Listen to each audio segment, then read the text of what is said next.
I never imagined my life could unravel without a single dramatic event, without a fight or a screaming match. My husband, Daniel, seemed like the kind of man you could trust with your whole world. We had a quiet, ordinary life in the suburbs, the kind neighbors admired from the outside. But sometimes the cracks are invisible until you trip over them. Betrayal doesn't always announce itself. Sometimes it seeps in slowly, in small lies, in late-night messages, in absent smiles that once felt warm. I want to share my story because I know I'm not the only one who has sat quietly, sensing something is off, feeling dread crawl through your chest, and yet choosing silence at first. My story isn't about rage or dramatic confrontations. It's about the way truth quietly reshapes a life, and the way careful, quiet revenge can eventually deliver justice. This is the story of how my husband's secret affair came to light, how I discovered the proof, and how I transformed betrayal into my own quiet power, step by step, without anyone seeing it coming. I used to believe silence meant peace, and for 12 years I built my marriage on that belief like it was a rule handed down by someone wiser than me. Daniel and I met young, married fast, and grew into adults together inside the same walls. From the outside, our life looked calm and respectable. Neighbors waved. Family praised us. People said things like, "You two make marriage look easy." I smiled every time they said it, because I wanted to believe it was true. Inside our home, routines mattered more than words. Daniel kissed my forehead every morning before work. I made his coffee the same way every day. We ate dinner at 7. We watched the same shows. I thought consistency meant loyalty. I thought comfort meant safety. The first crack didn't look like betrayal. It looked like nothing. A vibration on Daniel's phone late one night while he was in the shower. I wasn't snooping. I wasn't suspicious yet. The screen lit up on the nightstand, and my eyes caught a name I didn't recognize. Under it was a red heart emoji. That was it. No message preview. Just a name and a symbol. My chest tightened, but I told myself it was probably work, probably a joke, probably anything except what my body already understood. When Daniel came out, wrapped in a towel, I asked casually, "Your phone buzzed. Everything okay?" He didn't look at the screen. He said, "Yeah, just work stuff." I nodded. "Late for work stuff." He shrugged, smiled faintly, and went to bed. I watched him, and the familiar warmth I felt in our bedroom now had an edge of suspicion. I told myself I was imagining things, that I was being paranoid, but the unease stayed. Over the next week, I noticed other things. Small absences, extra time spent in the garage, phone calls taken in hushed tones. Daniel's laughter sometimes floated from the garage, a sound that didn't belong to our shared space anymore. It wasn't angry or cruel laughter, but soft, intimate, a tone he hadn't used with me in months. My stomach nodded every time I heard it. I tried to confront myself before confronting him. I checked the calendar, noticed dates he claimed were work trips, and began mentally logging little details that didn't match. Maybe I'm reading too much into this, I whispered to my reflection in the mirror one morning. But every time I saw his smile, forced or otherwise, a cold question sat between us. Who was he smiling for if not me? One evening, while Daniel was in the shower, I heard the garage door click softly. He was talking. Soft laughter, a voice that wasn't mine. My hands trembled, but I didn't move. I stayed frozen, listening. The dread had grown into something heavier, a certainty I refused to name aloud. I wanted evidence, not just suspicion, and I knew I had to wait. I couldn't act without knowing. The days that followed, I paid attention to everything. A dinner out he claimed was with colleagues. A forgotten wallet at a restaurant he never mentioned. Small clues that didn't fit the pattern I knew. I started writing things down, a notebook on my bedside table filled with dates, times, excuses. I didn't confront him yet. I didn't cry. I just wrote. Each entry felt like a small confession to myself. This isn't right, and you're pretending it is. One night, I asked casually, "Where were you yesterday?" "You said it was a late client meeting." Daniel rubbed the back of his neck. "Yeah, the meeting ran over. You know how it is." "I guess," I said softly, letting the words fall. "You never mentioned it would be downtown, though." He paused, fidgeted with the coffee mug. "Traffic. It happens." I smiled faintly. "Yeah, traffic." His words felt fragile. I noticed how his eyes avoided mine, a subtle twitch in his jaw I had never noticed before. Every little movement now screamed something I couldn't ignore. I began noticing patterns. Days he was unusually cheerful. Nights when the house smelled like perfume that wasn't mine. Receipts tucked into pockets with restaurants I had never seen. Phone calls answered in the garage, whispered into the receiver. All of it pointed to something I didn't want to accept. I didn't confront him. I didn't accuse. I just collected. I let the evidence build quietly, knowing that if I acted too soon, I would lose the upper hand. Sometimes I wondered if I had always been blind. Was this something everyone else saw and I missed? My mother called one afternoon. "You look tired, honey." "Is everything okay with Daniel?" "I'm fine," I said, forcing a laugh. "Just busy with work." "Busy or worried?" she pressed. I paused, unsure how to answer. "Just stressed." I lied softly and ended the call. That evening, Daniel came home smiling, carrying a small bouquet of flowers. "For no reason," he said. "Just thought you'd like them." I took them, my hands steady, my mind racing. "Thank you," I murmured. My heart felt like it was both breaking and hardening at the same time. I didn't say anything about the phone, the garage, the laughter. I didn't want to give away that I already knew, that the first seed of suspicion had taken root and was growing silently.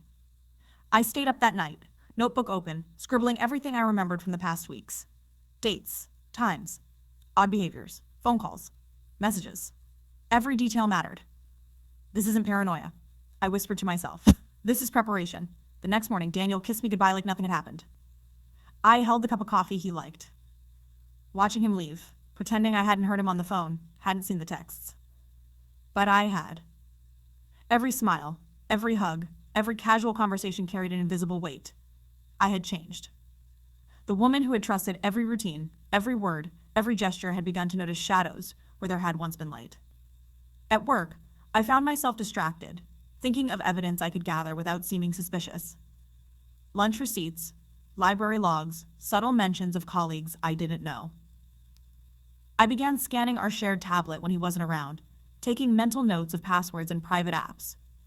I wasn't snooping with anger. I was strategizing, preparing for the moment the truth would become undeniable. One evening, I caught him laughing again in the garage, and this time I didn't step back. I stood at the doorway, heart racing, listening. The conversation was casual, intimate, a tone that belonged to someone else. The dread in my chest turned cold. I didn't move. I didn't speak. I simply wrote the time in my notebook, 8:43 p.m., garage laughter. Daniel came inside moments later, wrapping himself in a towel. "I thought I heard you," he said, glancing at me. "I was just thinking," I replied softly. My notebook sat open on the counter, a silent witness to everything. He smiled faintly, oblivious to the storm gathering behind my calm exterior. "Well, don't think too hard," he said, "or you'll start imagining things." I returned the smile. "Maybe I already am," I whispered, almost to myself. And in that moment, I realized the woman I had been, trusting, silent, peaceful, was gone. In her place was someone alert, patient, and quietly calculating. I didn't confront him yet. I didn't cry. I watched. I listened. I wrote. Every tiny clue, every odd behavior, every slip would be proof one day. I just didn't know when the day would come. But I knew this. Once you notice the cracks in something you love, there's no pretending the house is solid again. Once doubt settled in, it sharpened my senses in ways I hadn't expected. Every little thing Daniel did suddenly stood out, every inconsistency like a flashing warning. I started noticing receipts in his pockets that didn't match the restaurants he claimed to visit, dinner spots that weren't near his office, unusual charges on our shared card. One afternoon, while pretending to organize the living room, I picked up the tablet we shared. My hands paused on the screen when I stumbled across photos that were never meant for me. Reflections of hotel mirrors, cropped images of someone's smile that wasn't mine, quiet intimacy caught in pixels. That was the moment the word cheating fully formed in my mind. It hit cold, heavier than I ever imagined it could.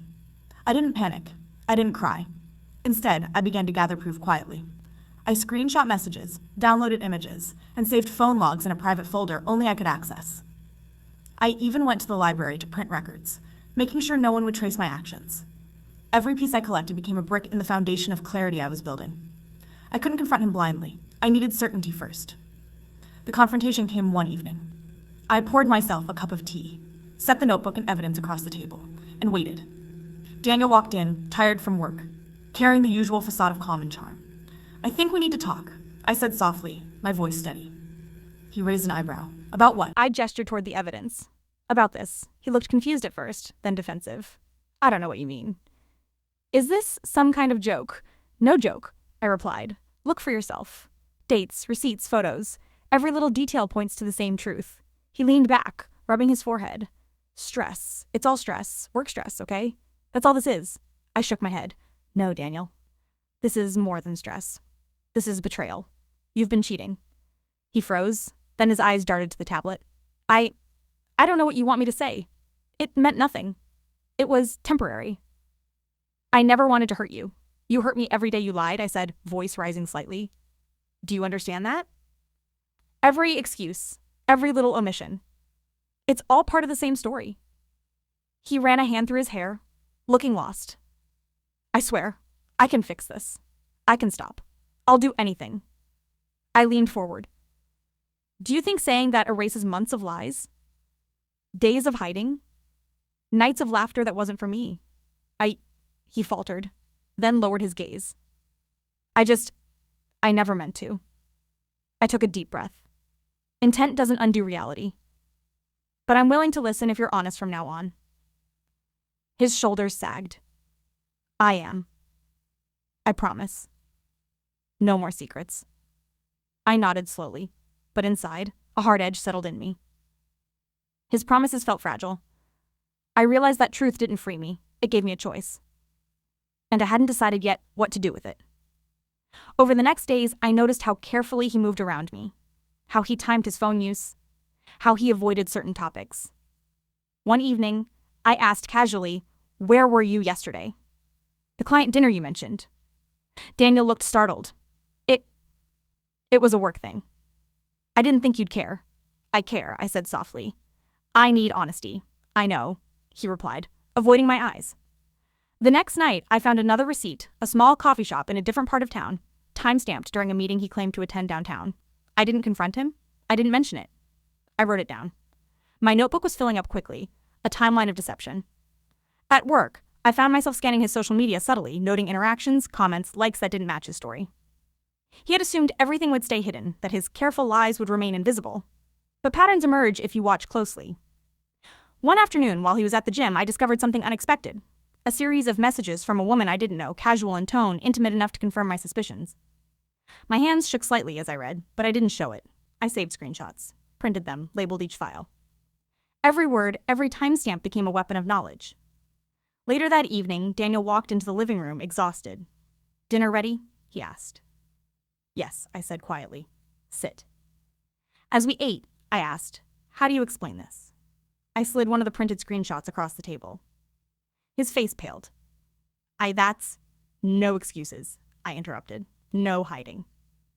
Just the truth. He swallowed hard. "I didn't think you'd find out. I didn't want to believe it," I said softly, "but now I do. And you need to be honest with me." His voice was small. "I am. I will be. You've asked for time before," I said. "This isn't time. This is accountability." He nodded, words catching. "I understand." That night, I stayed up, notebook open, phone in hand, documenting everything again. Dates, times, receipts, messages, excuses. I wasn't collecting evidence to punish him immediately. I was building a record, a map of truth that would guide my next steps. The following morning, Daniel tried to make small talk, but it felt off, hollow. "Coffee?" he asked. "Yes," I said, "but let's skip the fake smiles. Just tell me about your day." It was fine, he said, hesitating. "Fine," I repeated. "You've been lying for months, Daniel." "Fine doesn't cut it." He looked away, shoulders slumping. "I know. Do you understand what that means for us?" I asked. He nodded slowly, but I didn't trust the motion. I needed more than words. I needed patterns, behavior, consistency. In the weeks that followed, Daniel's charm faded, replaced by careful movements and half-hearted attempts at normalcy. Each lie he accidentally revealed became another entry in my notebook. Each omission, each nervous glance, strengthened my resolve. I realized I wasn't just collecting proof. I was reclaiming control. One night, after another whispered phone call in the garage, I asked casually, "Do you need to tell me something?" He froze. "No. Nothing." I smiled softly, hiding the storm inside. "Okay," I said, and walked away. Later, I sat at the kitchen table, notebook open, pen in hand. "This isn't about anger," I whispered. "It's about clarity. It's about knowing the truth, step by step." I started planning my next moves quietly, thinking about conversations, timing, evidence, and eventual confrontation. I realized something powerful. Knowledge is strength, patience is strategy, and silence can be more dangerous than a fight if wielded correctly. One evening, Daniel tried to apologize for things he didn't know I already knew. "I didn't mean to hurt you," he said, voice shaky. "I know." I replied, calm. "But actions matter more than intentions." I can make it right," he said desperately. "I don't know if you can," I said, soft but firm. "But I will see." "Every step," he nodded, but I saw panic flicker in his eyes, a faint shadow of realization. He didn't know I already had the evidence, the record, the awareness that would guide every decision I made from this point forward. I spent the night mapping out every incident, every excuse, every lie. My plan wasn't fully formed, but the foundation was strong. Daniel's web of deception was visible to me now, thread by thread. And the woman behind the messages? I didn't know her yet, but I would learn. By the end of the month, I had a complete mental timeline, cross-reference receipts, photos, and messages, all ready for the moment I chose to act. Each day, Daniel continued as though nothing had changed. Each night, I documented quietly. My patience was growing, my resolve strengthening. I realized revenge wouldn't be an act of rage. It would be calculated, precise, and devastating in its quietness. One night, as he kissed me goodnight, I whispered softly, "Sleep well, Daniel. You have no idea how much I already know." He pulled back, eyes narrowing slightly, but he said nothing. I smiled faintly and turned off the light. And in the dark, alone with my notebook and thoughts, I realized that the truth didn't hurt me. It empowered me. Every lie he told, every secret he kept, every small betrayal he imagined I would never notice had become my leverage. The game had begun, and I was already 3 steps ahead. The calm before the storm had settled, but I knew the storm was coming. And when it hit, Daniel would have no clue who had been quietly watching, quietly collecting, quietly planning all along. Revenge didn't arrive as rage for me. It came quietly, in pieces, like the ticking of a clock reminding me that time could be a weapon if I used it carefully. I stayed, not out of weakness, not out of hope for his change, but because leaving too fast would let Daniel rewrite the story. He needed to believe I was still fragile, that forgiveness was possible if he followed my rules. That belief would be my advantage. I smiled at him over dinner one night, asked him how his day went, and listened politely as he recounted mundane work details. "Did you see Karen today at the office?" I asked casually. He blinked, slightly startled. Yeah, just passed her in the hall." He mumbled. I nodded, took a bite of my salad, and made a note in my mind. Every little slip, every unguarded word, fed the quiet machine I had built inside. I began reconnecting with friends he had slowly distanced me from over the years. They came over for coffee, dinner, casual chats, unaware that I was testing the waters. I watched Daniel shift, subtle discomfort painting his posture when their names were mentioned. "Oh, I didn't know you guys still hung out," he said one evening. "We used to do things differently." I smiled faintly. "People change," I replied, letting the words hang. I was no longer just observing. I was orchestrating. Meanwhile, I documented everything, not to humiliate, not to shame, but to protect myself. Emails, receipts, social media posts, texts, all carefully logged. I built a map of his duplicity, but the real twist came when I reached out to the other woman. Not with anger. Not with threats. With facts. Calm. Collected facts. I discovered she didn't know about me. About the life we had built. About the vows he still wore like a costume of fidelity. And with that, the delicate web Daniel had spun began to unravel on its own. She pulled back, confused and shocked, and I watched silently as the cracks grew wider. Daniel continued in the home, oblivious to the fact that his secret world was collapsing. I waited for the right moment to confront him, to move in quietly with precision.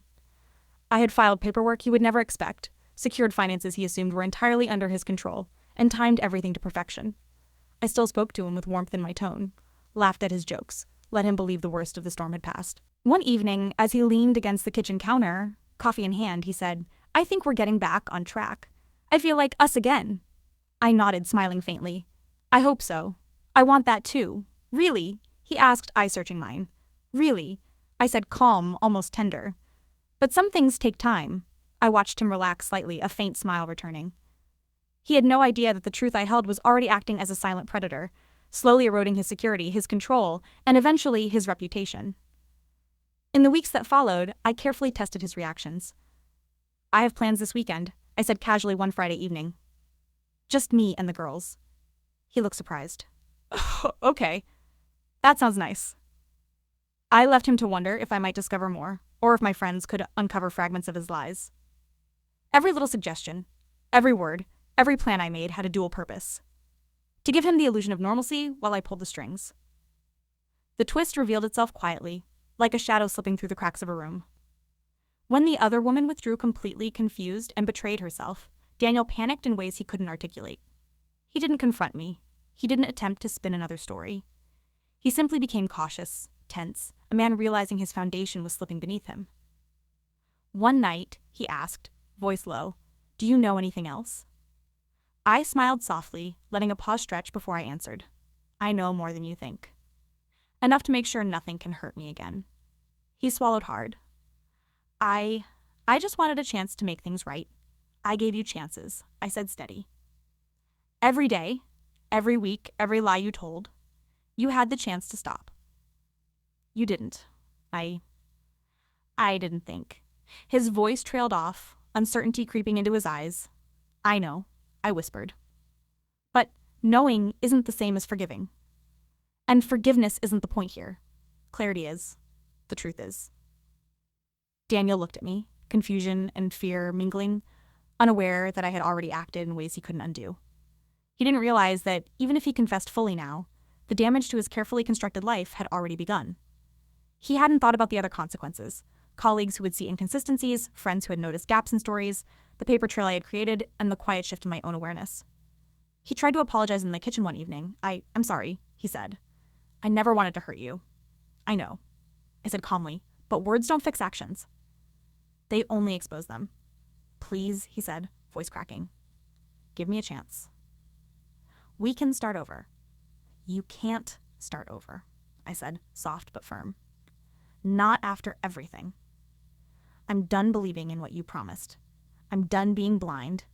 He looked away, shuffling, unsure. "I didn't think it would get this bad," he admitted. "It's as bad as you made it," I said. "And it's going to get worse, only quietly, without me having to raise my voice." I moved through the house each day with careful poise, pretending to resume normal routines, laughing at his jokes, showing interest in his work. But beneath the surface, every move he made, every slip, was recorded mentally, cross-referenced, mapped. I had control. Not just over the house, not just over the conversations, but over the story of betrayal itself. One night, Daniel came to me, nervous. You're not upset anymore." I smiled. "Upset isn't the point," I said. "I've moved past. I've focused now." "Focused?" he asked, confused. "Focused on clarity," I whispered. "Focused on the truth. Focused on making sure that every lie you told has consequences you can't ignore." He nodded slowly, trying to measure my words. I let the tension stretch, letting him stew in uncertainty. That uncertainty was my leverage, my quiet power. Every day I stayed, every moment I observed, strengthened me. Then came the day I told him I was done. Not screaming, not dramatic, just softly, with a calm precision that made him pause. "I can't do this anymore," I said. "I can't live in a house built on lies. I'm done." He blinked, looked relieved even, until the pause stretched long enough for him to realize that everything I had already set in motion, documents filed, finances secured, records collected, was irreversible. His facade crumbled silently before my eyes. He had believed my forgiveness was still possible, and that belief had been his shield. I removed it gently but completely. "Wait, what do you mean?" he asked, panic creeping in. I said softly, "that it's over. Not because I wanted revenge, but because the truth is finally clear, and I will not live in a lie any longer." He tried to speak again, but I held up a hand. "Not now," I said. "The story has run its course. And the consequences, they're already in motion." That night, I packed my bags quietly, methodically. Daniel watched, stunned, unsure what to say, unsure if he had any control left.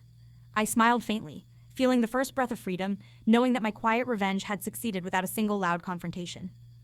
Every step had been calculated, every move precise. As I left the house, closing the door softly behind me, I glanced back once. Daniel stood in the doorway, stunned and speechless. The life he had tried to hide from me had been exposed, collapsed under its own weight, and I had done nothing but observe, document, and act with precision. Karma hadn't rushed in. It had followed the path I quietly paved. And in that moment, I realized that revenge isn't about anger. It isn't about punishment. It's about clarity, patience, and letting truth take its natural course. Justice didn't arrive with shouting or dramatic confrontation. It came quietly, like the soft light of morning spilling through blinds, illuminating things that had always been there, but hidden in shadows. The truth spread naturally, not because I told everyone outright, but because Daniel's actions left traces he could no longer control. Friends noticed cracks in his carefully built image. Colleagues saw inconsistencies he tried to cover, and little lies began to unravel the reputation he had meticulously maintained. I didn't celebrate. I didn't taunt. I simply observed. Watching him slowly face the consequences of his own choices was enough. It wasn't revenge in the traditional sense. It was the natural course of justice. I moved into a smaller apartment, a space of quiet evenings and honest sleep. The air smelled different there, lighter, less burdened by secrets. Healing didn't happen overnight. Some nights I still felt the sting of betrayal, the ache of years spent believing someone I loved was loyal. But slowly, clarity replaced pain, and I realized that I could reclaim my life without needing to hurt him further. Months later, Daniel tried to apologize. He appeared at the apartment, hesitant, unsure of what words could bridge the gap that had grown between us. "I'm sorry," he began, voice low, almost timid. "I never meant to hurt you." I looked at him, steady, calm, the anger that had once consumed me replaced by quiet strength. "I know," I said, "but knowing doesn't fix what was broken. Actions matter, not intentions." He swallowed hard, guilt evident in every movement. "Can we try again?" he asked, almost pleading. I shook my head gently. "No. Not because I want to punish you, but because I deserve to live in truth, not in lies." That's how I moved forward. I thought back to the months of quiet observation, the notebooks full of dates and receipts, the careful planning and patience. Revenge had never been about cruelty. It had been about reclaiming control over a life that had been undermined. By staying calm, documenting every detail, and letting the truth naturally emerge, I had ensured that justice came without a single dramatic outburst. Daniel's fall wasn't orchestrated to humiliate. It was simply the inevitable result of choices meeting reality. Looking back, I realized betrayal changed me, but it didn't define me. It taught me patience, awareness, and the quiet power of action over impulse. Karma isn't magic. It isn't sudden. It's the natural consequence of deceit meeting truth. My quiet revenge wasn't about hurting him. It was about refusing to live in a lie any longer and asserting my own dignity. In the end, the house may have been silent, but the lessons were loud. Every secret hidden, every lie told, every betrayal suffered. Each became a reminder that honesty, patience, and self-respect are the strongest forces we possess. And that is how I reclaimed my life. Thank you for listening to my story. Betrayal can leave scars that no one else sees, and the pain often feels isolating. But it also teaches us resilience, patience, and the power of quiet action. Revenge doesn't need to be loud or violent to be effective. Sometimes it's the steady, deliberate steps we take that have the most impact. If you've ever faced deception, remember that observing, documenting, and choosing clarity over impulsive reactions can be more powerful than anger. Life isn't about punishment. It's about reclaiming your peace, your dignity, and your voice. Every betrayal carries a lesson, and every secret exposed carries the chance for truth and justice to prevail. I hope my story inspires you to act wisely, not recklessly, and to find strength even when trust is broken.